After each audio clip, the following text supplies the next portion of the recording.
कहानी की शुरुआत साल 1944 से होती है। उस समय वर्ल्ड वॉर टू चल रहा होता है, जहां चारों तरफ गोलियों की आवाजें गूंज रही थीं। यहाँ पर हम पैसिफिक ओशियन में एलिसन नाम के एक अमेरिकी कप्तान को देखते हैं। दरअसल में उसके ग्रुप पर जापानी सैनिकों ने हमला कर दिया था, जिससे एलिसन किसी तरह बचकर एक रबर राफ्ट तक पहुंचता है और कई दिनों तक समुद्र में भटकता रहता है। एलिसन अकेले ही आगे बढ़ रहा होता है। तभी उसे एक आइलैंड नजर आता है। ये देखकर वह जल्दी से अपने राफ्ट से आइलैंड की तरफ बढ़ता है और किनारे तक पहुंचकर राफ्ट को साइड में रखकर मदद की तलाश में इधर उधर देखने लगता है।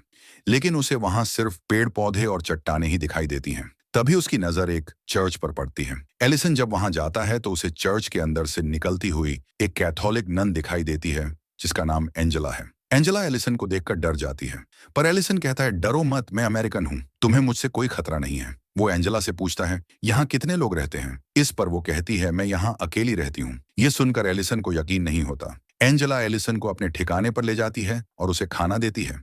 एलिसन उससे पूछता है, तुम यहाँ अकेली क्यों रह रही हो? एंजेला कहती है, मैं एक पादरी के साथ इस आइलैंड पर आई थी। हमारे कुछ बुजुर्ग पादरी को जापानी सैनिकों से बचाकर निकालना था, लेकिन जब हम यहाँ पर पहुंचे तब तक जापानी पहले से ही आइलैंड पर आ चुके थे और वह उन पादरियों को पकड़कर अपने साथ ले जा चुके थे।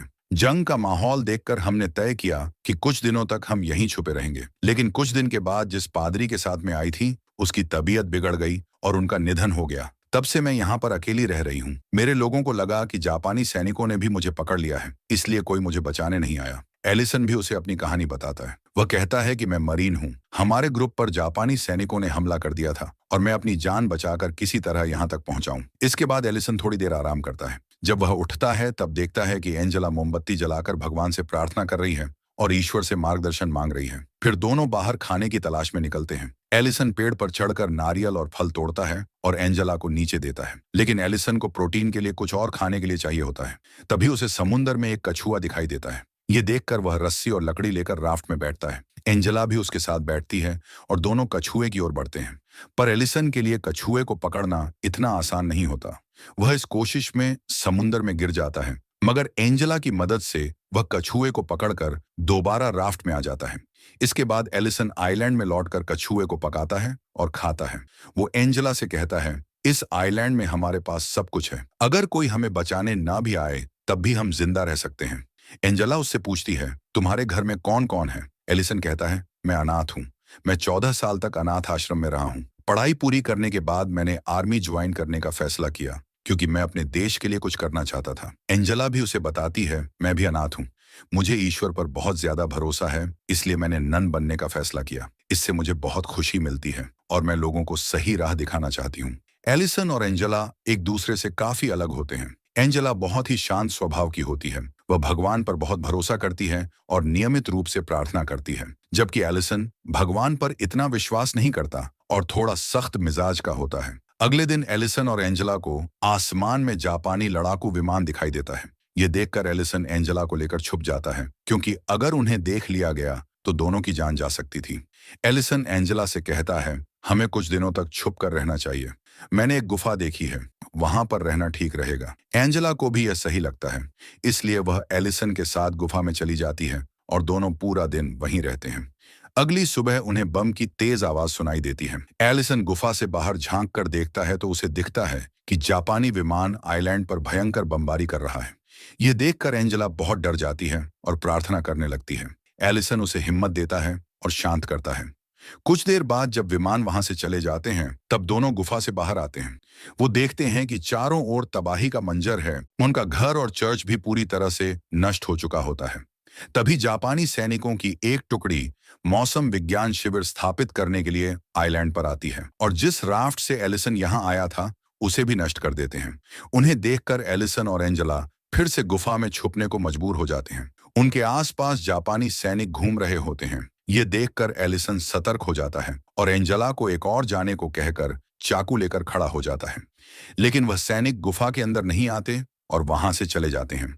यहाँ एंजेला एलिसन से कहती है कि मैं खुद को जापानी सैनिकों के हवाले कर देती हूँ। मुझे उम्मीद है कि मेरे जैसे नन को वो कुछ नहीं करेंगे। इससे तुम्हें मौका मिलेगा यहाँ से भागने का। वो ये भी कहती है कि हमारे पास खाने के लिए कुछ भी नहीं बचा है, लेकिन एलिसन उसकी बात नहीं मानता और कहता है कि हम यह रिस्क नहीं ले सकते, वो तुम्हारे साथ कुछ भी कर सकते हैं, हमें यहीं छुपे रहना होगा। शाम को एलिसन गुफा से बाहर आता है।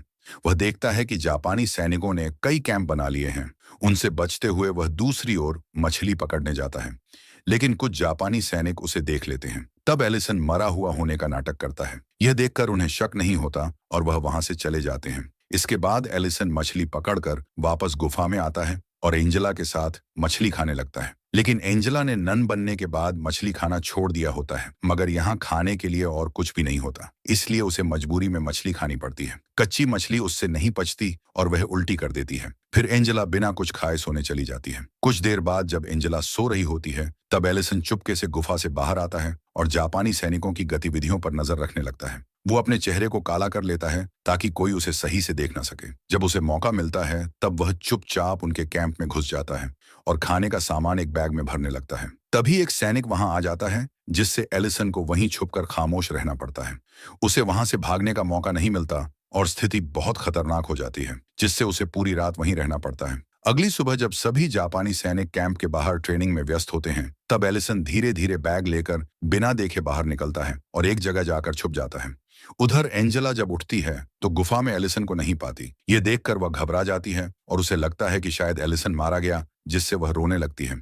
वहीं एलिसन जापानी सैनिकों से बचते हुए गुफा में वापस लौट आता है। उसे सही सलामत देखकर एंजेला बहुत खुश होती है। एलिसन उसे बताता है कि मैं खाने के लिए कैंप में गया था, लेकिन एंजेला उस पर गुस्सा हो जाती है। वह कहती है, तुम मुझे बिना बताए चले गए, जिससे मैं बहुत डर गई थी। तब एलिसन कहता है, अगली बार से मैं ऐसा नहीं करूंगा। अगले दिन एलिसन एंजेला को एक फूल और एक कंघी गिफ्ट करता है, जिसे देखकर एंजेला खुश हो जाती है।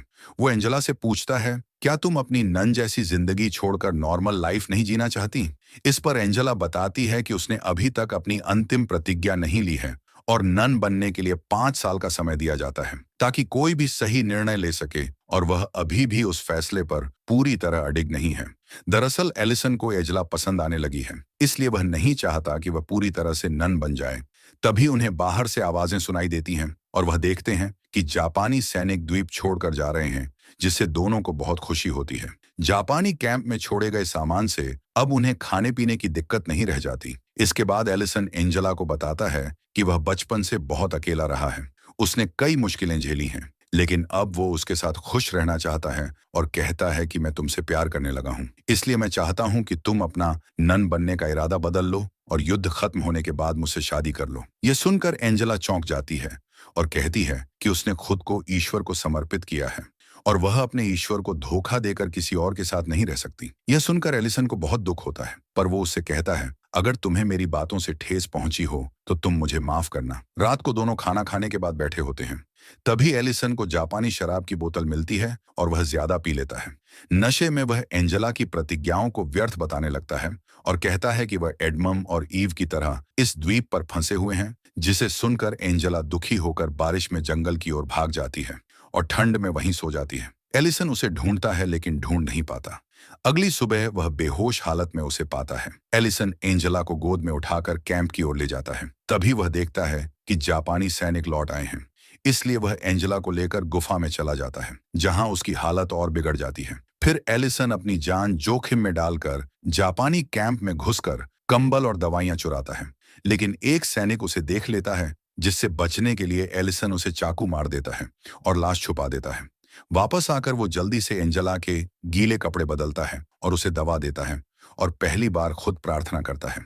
अगली सुबह जब एंजेला होश में आती है तो पूछती है कि उसके कपड़े किसने बदले। तब एलिसन बताता है कि उसकी हालत देखकर उसने बदले थे। वो फिर माफी मांगता है और कहता है कि कल उसने जो कुछ भी कहा वो नशे में कहा था। एंजेला उसे माफ कर देती है। तभी उन्हें बाहर बम की आवाज सुनाई देती है। एलिसन बाहर जाकर देखता है तो उसे पता चलता है कि आइलैंड में जापानी सैनिकों ने फिर से बमबारी की है, क्योंकि उनके एक सैनिक को एलिसन ने मार दिया है। यह बात उन्हें पता चल गई है, इसलिए वो लोग एलिसन को मारने के लिए चारों तरफ ढूंढ रहे हैं। एलिसन जब एंजेला को बताता है कि जब वह चादर लेने गया था तब एक सैनिक ने उसे देख लिया था, तो उसे आत्मरक्षा में मारना पड़ा। यह सुनकर एंजेला को बहुत दुख होता है और वह भगवान से माफी मांगती है। इसी बीच कुछ जापानी सैनिक खोजते हुए गुफा के पास आ जाते हैं। उनमें से एक कहता है, अगर कोई अंदर है तो बाहर आ जाओ, नहीं तो हम गुफा में ग्रेनेड फेंक देंगे। अब एलिसन और एंजेला के पास दो ही ऑप्शन होते हैं, या तो वह सरेंडर कर दें या फिर ग्रेनेड से मर जाएं। दोनों बहुत ज्यादा डर जाते हैं। एंजेला प्रार्थना करने लगती है। उन्हें लगता है कि अब उनकी मौत निश्चित है। तभी बाहर जोरदार बमबारी होती है और वहां मौजूद जापानी सैनिक जोर जोर से चिल्लाने लगते हैं। इससे एलिसन समझ जाता है कि अमेरिकी सेना ने आइलैंड पर बमबारी शुरू कर दी है। एलिसन और एंजेला गुफा से बाहर आकर देखते हैं कि अमेरिकी सेना के विमान जापानी सैनिकों पर बमबारी कर रहे हैं। यह देखकर दोनों खुश हो जाते हैं। एलिसन कहता है कि अमेरिकी सैनिकों को लैंडिंग आसान नहीं होगी, क्योंकि जापानी सोल्जर 4 तोप अपने साथ लेकर आए थे और उनको आइलैंड पर अच्छी तरह बिछा दिया गया है। इसलिए मुझे इन तोपों को निष्क्रिय करना होगा। एलिसन एंजेला से कहता है कि ईश्वर भी यही चाहते हैं कि मैं अमेरिकी सैनिकों की मदद करूं। एंजेला उसे जाने की अनुमति दे देती है। एलिसन गुफा से बाहर निकलता है और देखता है कि ज्यादातर जापानी सैनिक मारे जा चुके हैं। वह खुद को बमों से बचाते हुए दौड़ता है और एक एक करके तोपों को निष्क्रिय करने लगता है।